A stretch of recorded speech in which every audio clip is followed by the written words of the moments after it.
baignais dans la douceur de la fumée. Je me sentais comme en suspension.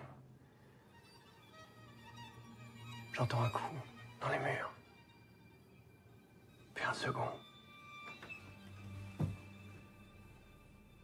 Je pose ma main et j'entends maintenant des cris qui viennent de l'étage.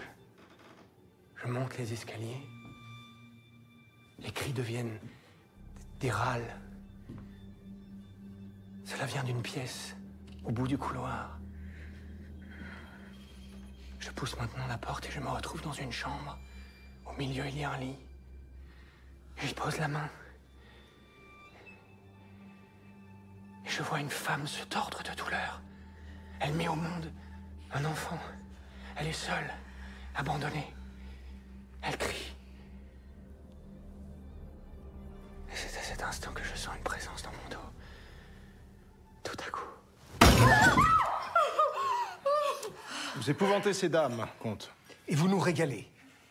Continuez, comte, je vous en conjure. Reprenez-vous, ma chère. Vous nous gâchez la fête. Je me retourne, tremblant. Et à cet instant, j'entends comme un murmure à mon oreille. C'est la voix d'un enfant. La voix d'un enfant qui me supplie de le libérer. Je finis par trouver une porte dérobée que je n'avais pas vue dans l'obscurité. Je la pousse. Des escaliers. Il mène au jardin. Et c'est à ce moment-là qu'elle est revenue. La voix de l'enfant. Il me disait qu'il était seul depuis si longtemps.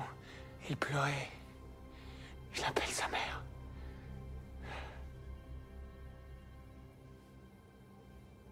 Ce soir-là, j'ai cherché, mais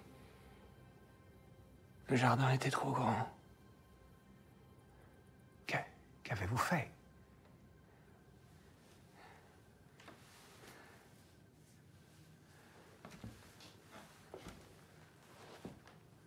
Pardon. Le jardin était trop grand. Qu'avez-vous fait? Oui.